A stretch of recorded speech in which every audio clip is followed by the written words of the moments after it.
Hi dear students, in the last class we started chapter 3 in civics, and today we will continue our chapter discussion. We may take page number 35. Distinction between the Council of Ministers and the Cabinet. We had seen in the last class three different types of ministers: Cabinet ministers, ministers of the state, and deputy ministers. And here we will find out the differences between the Cabinet and the Council of Ministers. And before 1979, the word Cabinet was not written in the Constitution, and after 1979, only the word Cabinet was added in the Constitution. But the 44th Amendment Act of the Constitution provides that the President will not be able to issue a proclamation of national emergency unless the decision of the Union Cabinet has been communicated to him in writing. When we studied about the powers of the President in second chapter, we had seen he has the power to declare national emergency.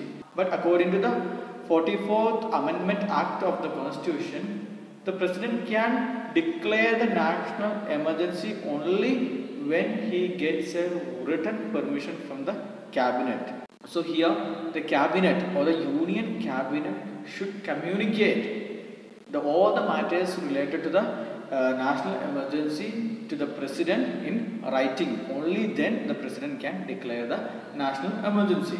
Then we will see just the definition of the Cabinet. What is the Cabinet? Cabinet here means the council consisting of the Prime Minister and the other ministers of Cabinet rank. So here Cabinet means it consists of Prime Minister and other ministers of Cabinet rank, the first category of ministers.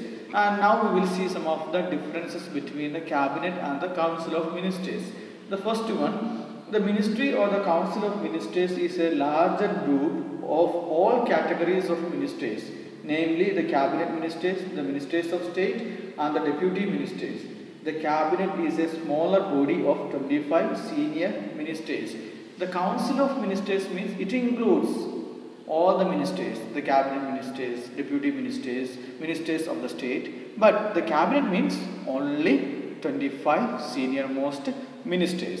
The second one, the ministry in the day-to-day working of the government meets rarely, but the Cabinet meets as frequently as possible. The Council of Ministers, they meet very rarely, but the Cabinet, it meets frequently as possible. Third one, the Cabinet Ministers attend the meetings of the Cabinet. The Ministers of State attend the Cabinet meetings when they are invited to attend, but the Deputy Ministers will never attend the Cabinet meeting. That we had seen in the last class. Only the Cabinet Ministers can attend the meetings of the Cabinet, and the Ministers of the State can attend the Cabinet meeting when they are invited, but the Deputy Ministers, they can't attend the Cabinet meetings. The fourth one, the Prime Minister may or may not consult the Council of Ministers in the daily administration, as they meet rarely. But the Prime Minister always consults the Cabinet. So always the Prime Minister consults with the Cabinet, and he rarely consults with the Council of Ministers because they meet very rarely. And the fifth point or the fifth difference, that is, according to the Constitution, the President should be assisted by Council of Ministers, but in reality, the Cabinet assists the President in the day-to-day working of the government. So our Constitution says that the Council of Ministers should assist the President, but in reality, it is Cabinet which assists the President in daily matters. Now we will see some of the powers and functions of the Cabinet. The first one, it is policy making. The Cabinet formulates the external and internal policies of the government. For the welfare of the people, welfare of the country, the Cabinet makes internal and external policies. The second one, it takes decisions on the matters like defense, electoral reforms, President's role in the state. President's rules means the emergency, the constitutional emergency that we had learned in the second chapter. Formation of the new states, housing, energy requirements and health projects, etc. The third one, the ministers have enough freedom of action, but they have to consult on all matters the Cabinet. The ministers have got their own freedom to make some kind of policies and take decision, but they have to consult with the cabinet before doing any action or making any policies. Administrative functions of the cabinet. The cabinet is basically a policy making body.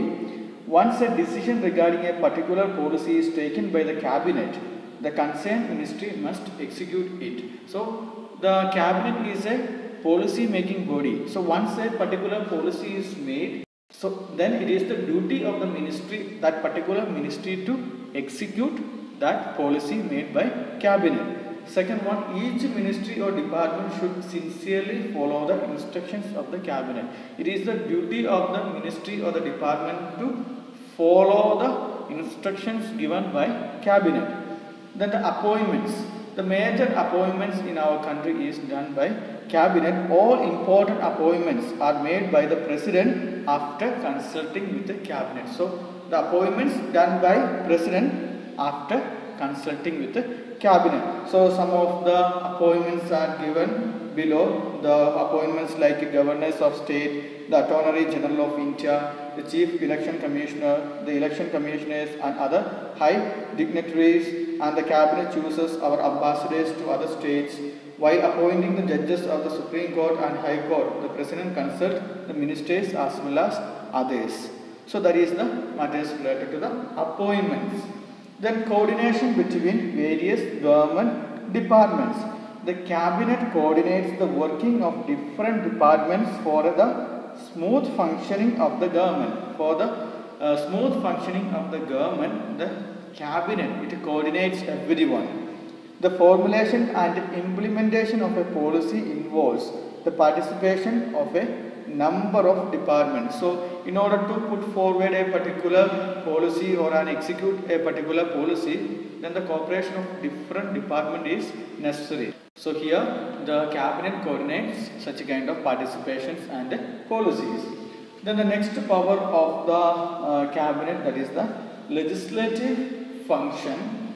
The cabinet prepares the president's address to the parliament. When we saw about the legislative powers of the president, that we had seen this one. The president addressed the parliament after the general election, and at the starting of every year also the president addressed the parliament. So that president's address is prepared by cabinet, and the cabinet puts forward its legislative program at the commencement of the first session of the Lok Sabha after every general election, and the commencement of the first session of the parliament every year. Through this president's address prepared by cabinet put forward their program, the legislative program, every year and after the general election. The second one, the president issues ordinance on the advice of the ministers, and after getting the advice from the cabinet ministers, the president issues the ordinance. The cabinet is instrumental in moving the amendment of the constitution. In order to make some changes there in the constitution, the permission from cabinet is required. Next one, the House of the Parliament are summoned by the President, and initiative in this matter is taken by the Cabinet. Okay, the Houses of the Parliament or the meeting, it is always called by the President, but the initiative to call, that is taken by the Cabinet. And next one, more than 95% of the bills are government bills prepared by the ministers. They are introduced, explained and defended in the Parliament by the ministers. So almost all the bills are prepared and presented by ministers, the cabinet ministers, and they are introduced, explained and defended in the Parliament by the ministers. And next one, it is the financial powers of the cabinet. A money bill can be introduced in the Lok Sabha only by a minister. The finance minister prepares the annual budget. The detailed taxation proposals are shown to the Prime Minister before they are presented before the Parliament. After the budget is placed before the Parliament, it is examined by the Cabinet. So the Finance Minister, he prepares the annual budget, and once it is prepared, the details about the taxation, it must be shown to the Prime Minister, and then after the budget is placed before the Parliament, it is examined by the Cabinet.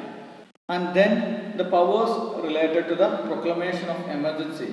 the president can declare emergency on the recommendation of the cabinet, that we had seen earlier. Decisions regarding the proclamation of financial emergency and the president's rule or the constitutional emergency therein state are decided by the cabinet. So that is the matters or the powers related to emergency, the proclamation of emergency. And the next, the important topic, that is collective and individual responsibility of the cabinet. First we will see collective responsibility of the cabinet. Under Article 75 of the Constitution, the Council of Ministers will be collectively responsible to the House of the People. The ministers are jointly responsible to the Lok Sabha. The ministers are responsible towards Lok Sabha. When a decision is taken by the cabinet regarding any matter, all the ministers must agree with it. Whenever the cabinet ministers or the ministers take a particular decision, then all the ministers must agree that one. A non-confidence motion is generally moved by the leader of the opposition. If the motion is passed, the ministry has to resign. Hence, it is said that the ministers swing together and sink together, meaning they enjoy the power and lose power together. So about the non-confidence motion that we have learned in the first chapter. What is non-confidence motion? Okay, the lack of majority there in Lok Sabha. So the ministers, they are supposed to agree with the decisions taken by the cabinet. Otherwise, what will happen? The opposition can pass a non-confidence motion. And if the opposition pass non-confidence motion there in the parliament, then what will happen? The entire ministry has to resign. So that is why it is said ministers swim together and sink together, meaning the ministers enjoy their power together and they lose their power also together. Now the next one, it is the individual responsibility of the cabinet. The minister individually, he is having some responsibility and they hold office as long as they enjoy the pleasure of the president. We had seen that when we discussed the term of the minister. Till the time they enjoy the pleasure of the president, they can hold their office. This means that the ministers will be dismissed from their office by the president. The president can remove a minister if the latter is not pleased with their erroneous activities. In this matter, the president acts on the advice of the prime minister. Erroneous means the mistakes. Okay, if the ministry is making so much mistakes, then the president can remove that minister on the advice of prime minister.